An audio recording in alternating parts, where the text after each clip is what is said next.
Nous sommes tous conscients de la situation dramatique dans laquelle se trouve notre territoire aujourd'hui. Et pour nous, il était essentiel que l'ensemble des sensibilités du monde économique soient représentées. C'est l'essence de notre démarche. La Chambre est un outil essentiel pour pouvoir redresser l'économie de la Nouvelle-Calédonie et on sera amené dans les semaines, les mois, les années à venir à affronter des enjeux majeurs et nous pensons qu'il faut que l'ensemble du monde économique soit représenté au sein de la Chambre et c'est l'essence de notre démarche. Parce que c'est pas le cas aujourd'hui et notamment vous portez le fait que vous appuyez sur les syndicats professionnels principalement. Hein. On a souhaité une démarche démocratique, donc effectivement en nommant une partie des candidats de notre liste via les syndicats et fédérations professionnelles par sentiment de légitimité, mais pas seulement. Il y a aussi des entreprises, des représentants d'entreprises qui ne font pas partie de ces syndicats.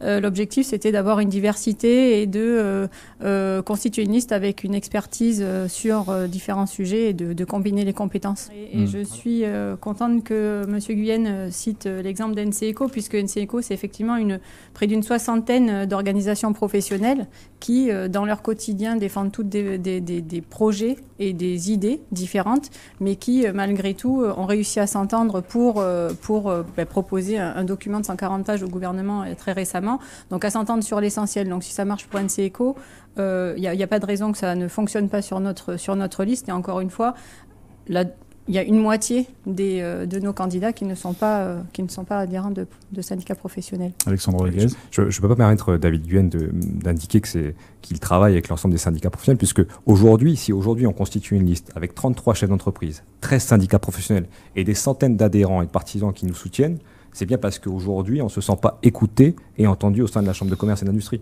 Je pense que David Guyenne méconnaît le mode de fonctionnement des votes. C'est-à-dire qu'aujourd'hui, les électeurs... Je ne suis pas sûr que ce soit un reproche que vous puissiez lui faire. Non, mais je veux dire, les 13 000 électeurs... Il n'est élu que depuis 15 ans, c'est vrai qu'il ne connaît pas bien. Oui, il serait peut-être temps de changer. Les 15 000 électeurs qui sont appelés à voter, les 13 000 électeurs qui sont appelés à voter sur un scrutin plurinominal. C'est-à-dire qu'ils votent pour des personnes. Ils ne votent pas pour un président, ils votent pour des personnes.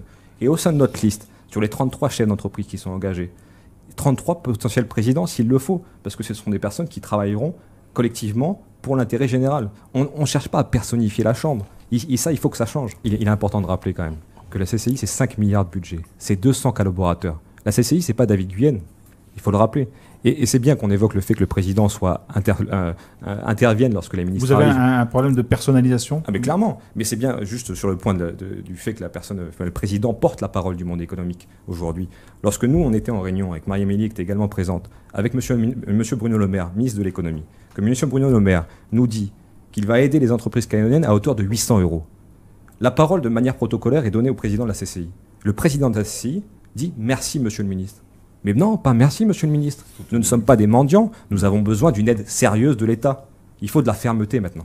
Pour revenir très rapidement sur les collaborateurs de la CCI, ils ont effectivement fait un énorme travail et ils ont fait preuve d'un énorme engagement envers les entreprises. Donc je tiens à les saluer ici. Pas du tout la qualité de leur travail qui est remise en question, bien évidemment. Sur la question de manque de transparence, en fait, je pense que le sujet de la présidence, ça ne doit pas être un sujet. Encore une fois, c'est dans la logique démocratique. On verra bien, finalement, quel est le résultat des élections. Et à ce moment-là, les 33 candidats élus pourront choisir leur ou leur présidente. Et encore une fois, une présidente tournante pour nous, ça ne remet pas en question la continuité des actions. C'est-à-dire que on a un programme qui est construit très clair. On s'est réunis tous ensemble pour le construire. Il y en a un extrait dans notre profession de foi que j'invite les auditeurs à découvrir sur le site de la CCI. Donc il y a vraiment un cap. On sait où on veut aller, comment. On s'est fixé des délais. C'est important cette prise en tournante parce que chaque secteur doit être représenté et je rejoins pour le coup Stéphane qui dit effectivement le président ou la présidente de la CCI est amené à tenir les rencontres en haut lieu et c'est important justement que les différentes voix puissent être entendues. Moi je suis issue de l'industrie, j'ai pas la prétention de connaître l'intégralité des soucis donc c'est un vrai choix de proposer des coprésidences, mais le président peut incarner aussi une voix commune à tout le monde, même si la présidence tourne d'une certaine façon. Bien évidemment. Il est important de rappeler qu'on a fait le tour aujourd'hui. Nous sommes des personnes de terrain. On n'est pas déconnectés de la vie réelle. On est allé voir des personnes, des chefs d'entreprise à Koné, à Pointe-Dimier, à Koumak. Demain à 10h, on sera à Lifou. Et ils nous ont fait remonter leurs problématiques. Et ils nous ont fait comprendre que la Chambre de commerce et d'industrie n'était pas là pour eux. aujourd'hui. Et j'en veux pour preuve la dernière mandature qui a amené 7% de votants. Qu'est-ce qu'on fait des 93% autres? Où est-ce qu'ils sont? En quoi la prospérité économique, avant le 13 mai, a évolué en Nouvelle-Calédonie? On avait déjà un genou à terre avant ça. On a besoin, la Nouvelle-Calédonie en général, le monde économique en particulier, a besoin d'un nouveau souffle.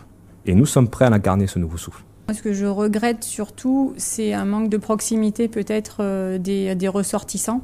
Ce que nous, on souhaite réaliser, c'est vraiment rendre la CCI à leurs ressortissants. Je pense qu'aujourd'hui, le reflet parfait de la distance qu'il y a entre la CCI et ses ressortissants, c'est par exemple, on en parlait tout à l'heure, le manque de mobilisation pour le vote. J'ai l'impression que les ressortissants n'identifient pas la CCI comme leur première piste de soutien, alors que finalement, avant même leur fédération patronale, ça devrait être l'outil qui les aide à avancer, à alléger leur paperasse administrative, à les conseiller en premier lieu. Donc je pense que ça c'est peut-être effectivement un peu perdu. Moi, les personnes que j'ai rencontrées ne connaissent pas David Guyenne.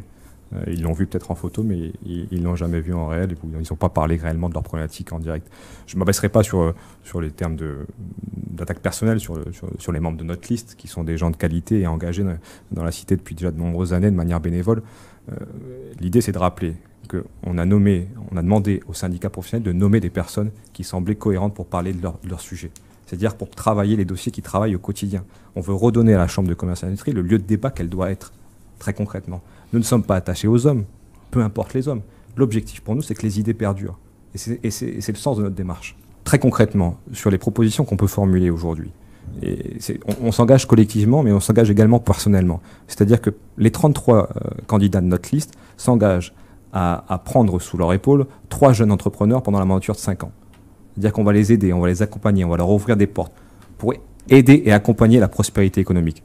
À terme de cette mandature, si nous sommes élus, c'est 100 jeunes qui pourront travailler dans leur entreprise qu'ils auront créée et à laquelle on aura aidé. Et ce sera peut-être 100 modèles, ce sera peut-être 100 parrains pour la suite de la mandature. C'est l'objet, c'est-à-dire que nous, on est des gens de terrain, on n'est pas déconnectés. On est au quotidien avec les personnes et on est prêt à les aider bénévolement pendant ces 5 ans. Très clairement, la situation est dramatique. On est au bord du gouffre en Nouvelle-Calédonie. Aujourd'hui, en janvier 2025, aucune entreprise n'a une certitude de pouvoir être assurée pour les émeutes. C'est pas normal. C'est pas normal. Et pour vous, c'est la faute de l'équipe précédente? Je pense qu'il faut avoir une position ferme et très clairement, c'est des choses qui se préparent à l'avenir. On ne se réveille pas aujourd'hui pour dire « Ah mince, en janvier 2025, on n'aura plus d'assurance émeute ». Non, il faut le faire dès le lendemain des émeutes. Enfin, nos valeurs, hein, c'est l'engagement, l'exemplarité, l'innovation et la solidarité. Donc, c'est toutes les valeurs qu'on fera vivre si nous avons l'honneur d'être choisis par les ressortissants de la CCI. Et pour conclure, oui, je voudrais juste rajouter que nous sommes des individus au service du collectif et pas l'inverse. Donc ça, c'est quelque chose qui nous tient fortement à cœur.